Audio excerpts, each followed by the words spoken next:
live in a world where we have to grow up. People in this business fall by the wayside because we forget that all of us ultimately answer to people. The internet is in overdrive after Stephen Smith dropped some heavy clues about why his longtime First Take partner Molly abruptly left ESPN, following nearly 2 decades at the network.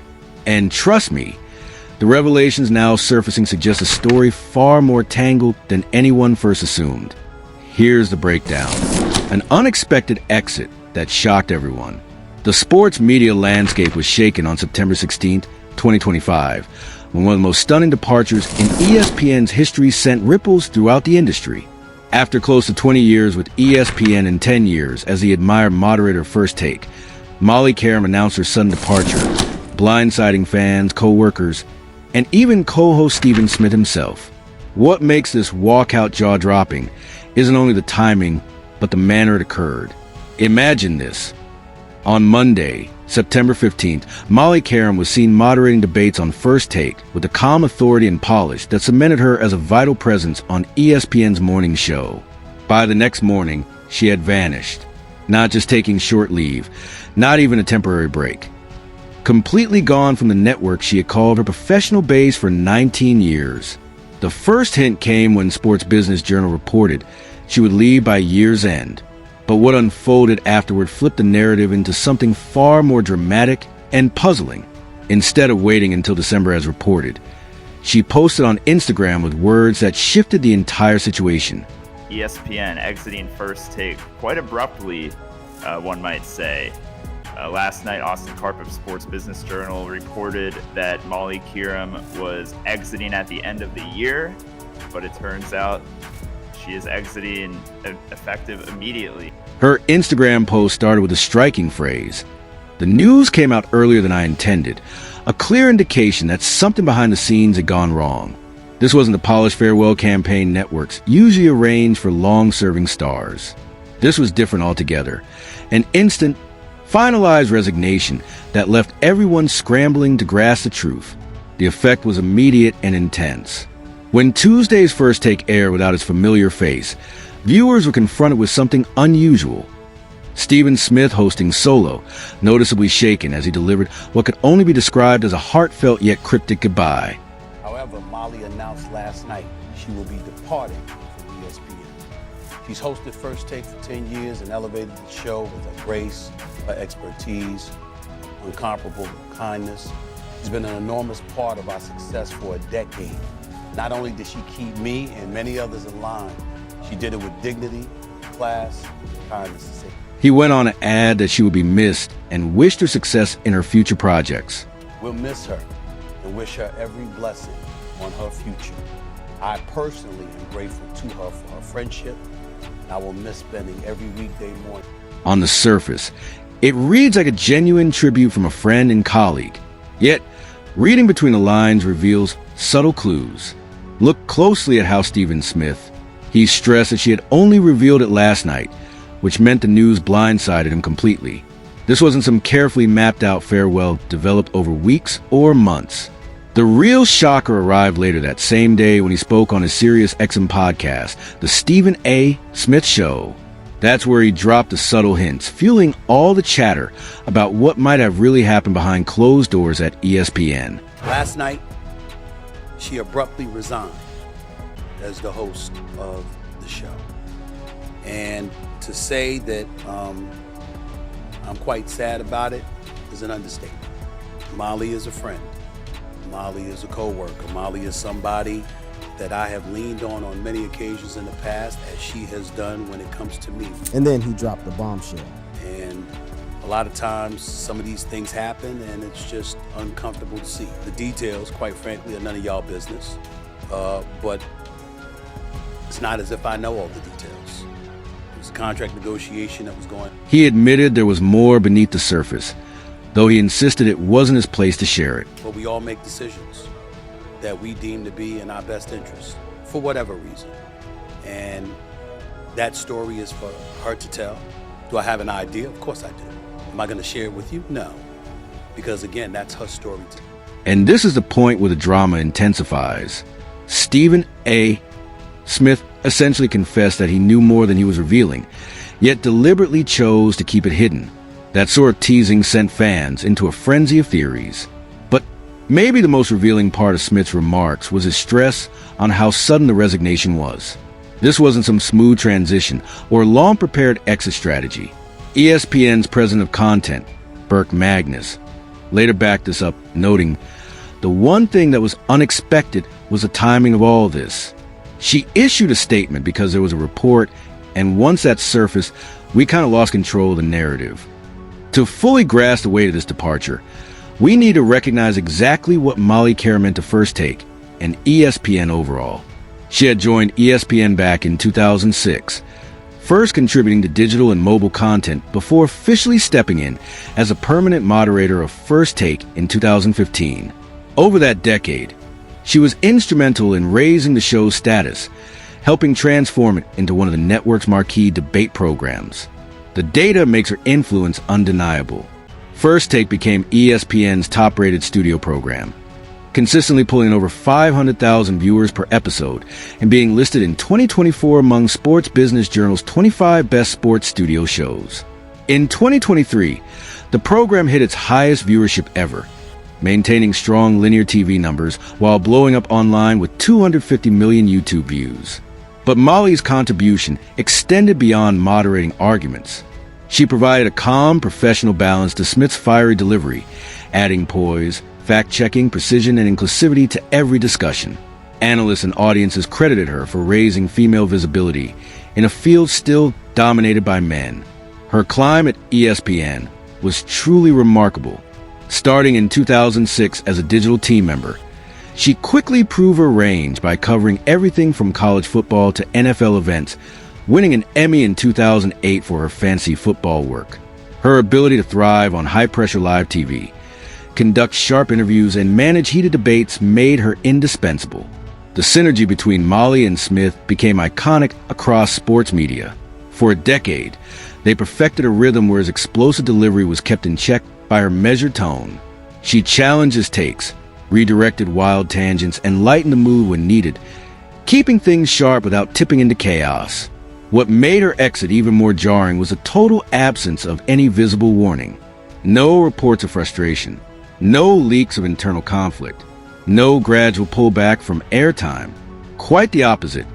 First Take was thriving, posting steady year-over-year ratings growth. And then, out of nowhere, she was gone.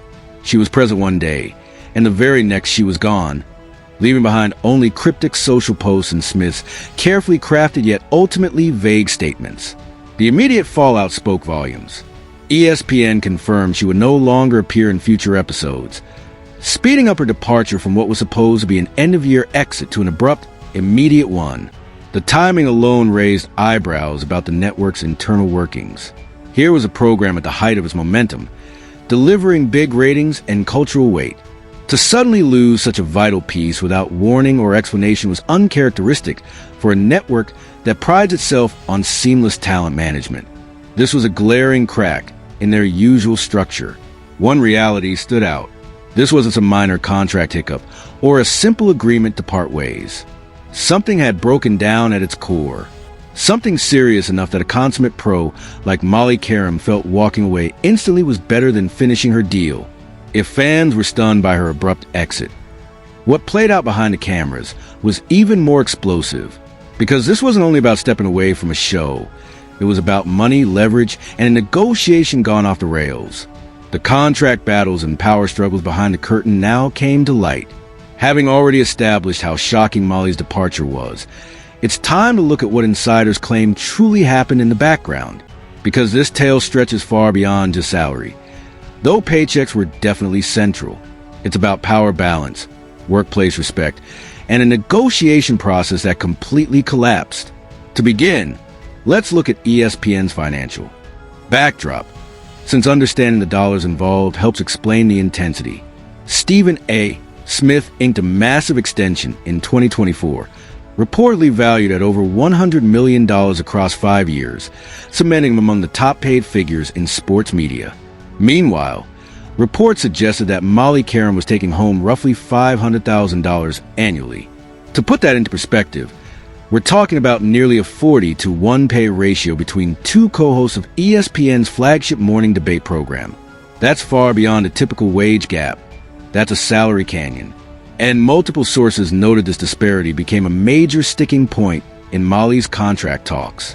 But here's where things turn even more intriguing, thanks to the perspective of former ESPN insider Marcellus Wiley.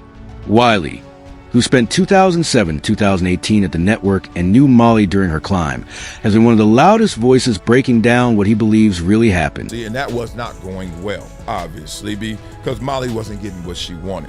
What did Molly want? Molly wanted to do other things at the network, which included hosting her own show. Let me land on my feet within the network, still be at the worldwide leader, and do my thing. Now, that wasn't. According to Wiley, Molly wasn't simply asking for more money to continue on First Take. She was pushing for growth, her own platform, new opportunities that reflected her decade of dedication and her proven live TV abilities. And apparently, ESPN rejected nearly every part of that request. This denial becomes even more striking when you weigh it against her record.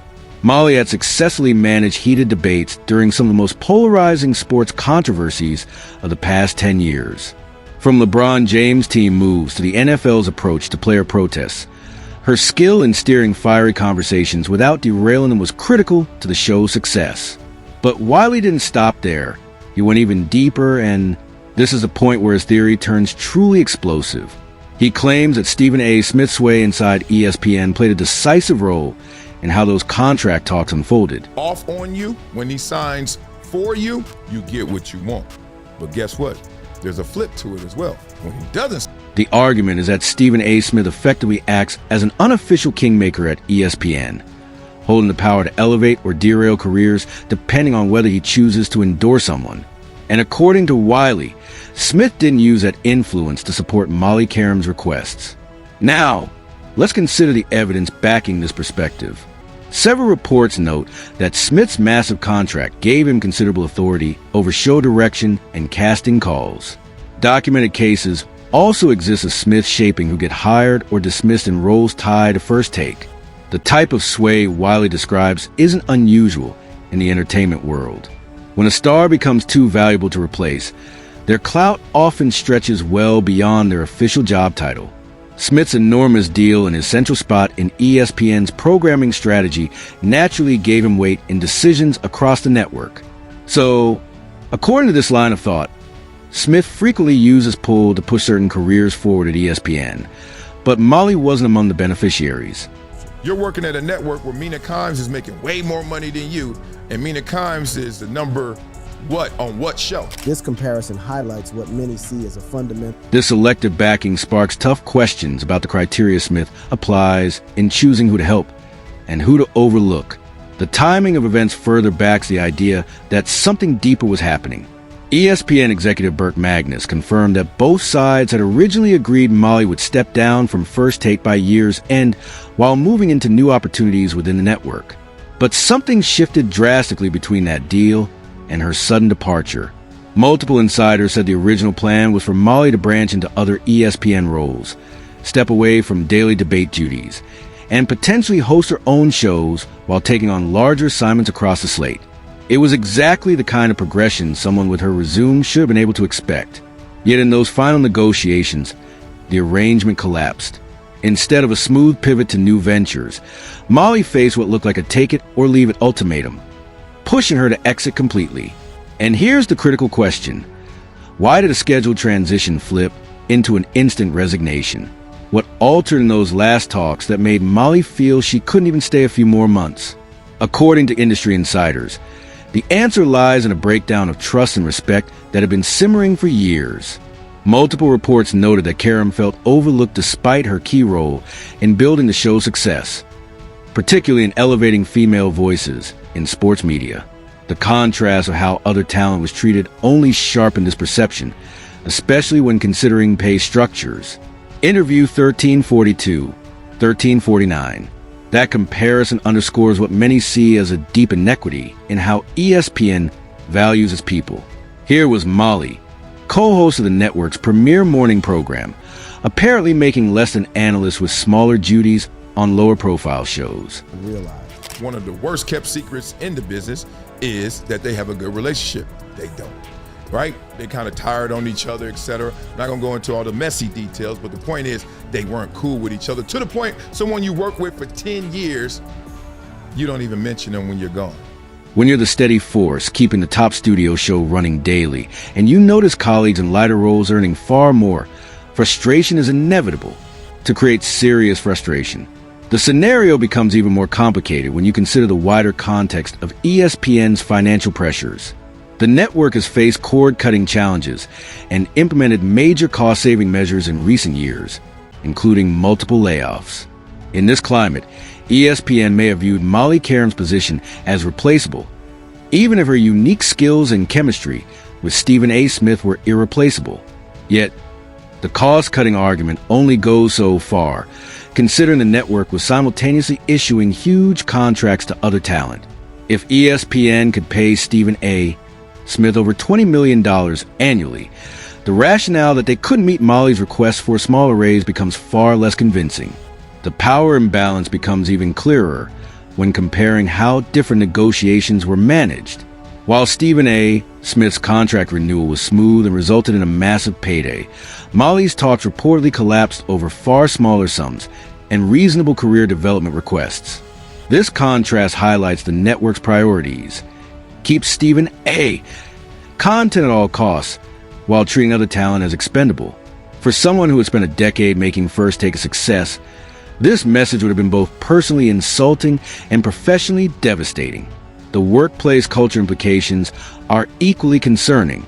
If Wiley's claims about Smith's kingmaker role hold true, advancement at ESPN depends less on skill and performance and more on personal ties with powerful insiders.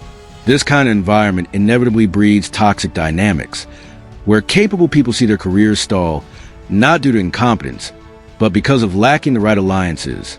And here's where the story grows darker. Peel back the layers of money and contracts, and you uncover something far more troubling. Personal conflicts, gender politics, and a workplace culture insiders say has been toxic for years. The explosive revelations reveal what truly went on. The most incendiary details emerge from understanding the specific power dynamics at play and the shocking way these negotiations were conducted. Because the evidence suggests this wasn't merely about money or career progression. It was about fundamental respect in a toxic system where one individual held disproportionate influence. Let's start with the most damning claims from industry insiders. Former ESPN analyst Marcellus Wiley has been particularly outspoken about what he describes as a hidden tension between Molly Qerim and Stephen A. Smith. His insights reveal a workplace far more dysfunctional than anyone realized. Interview 1642-1659. This revelation reframes everything we thought we knew about the First Take dynamic. For years, viewers saw what seemed like genuine camaraderie and mutual respect between the hosts. But according to Wiley, much of that was performative, a professional mask hiding growing tensions behind the scenes. Point is, she's seeing not only people getting paid, and none of them really on the number one show. Think about it, Malika's show, always struggling in terms of who's going to be on there. Oh, the cast is not it. Oh, they haven't got their traction yet, but she getting paid. Mina Kimes, a lot of people criticizing her. At the same time, she getting paid. And then you, Molly, I'm number two on the number one. The ramifications are staggering. Consider how many hours these two spent together over a decade. Daily shows, special events, promos, production meetings. They were essentially work spouses for 10 years. Learning that a large part of that relationship was artificial, maintained solely for professional purposes, points to a level of dysfunction far beyond simple personality clashes. The most shocking insight comes from Wiley's observations about ESPN's broader culture, particularly the treatment of female talent versus their male counterparts. He highlights what he sees as a systemic undervaluing of women's contributions to the network's success. Interview 1751-1816. This painted a picture of Molly Qerim watching less prominent female colleagues receive better pay and opportunities while she, despite being central to ESPN's top studio show, was undervalued and overlooked. The gender dynamics here are impossible to ignore. It seems ESPN was willing to reward women for certain roles, but not for the high-profile daily hosting position that Molly held. And I've been watching over the last several years, people in this business fall by the wayside because we forget that all of us ultimately answer to people. We don't get to define. The psychological strain of the situation must have been intense. Not only was Molly contending with being financially undervalued, she also witnessed other women at the network getting the opportunities and treatment she was denied. This sent a clear signal about how ESPN assessed her contributions and her future prospects. The situation grows even more complicated when looking at the specifics of ESPN's final offer to Molly. While exact numbers haven't been officially confirmed, multiple sources indicate that the renewal proposal fell far short of her expectations, especially compared to contract for other talent at the network. The lowball offer becomes even more insulting when considering Molly's track record.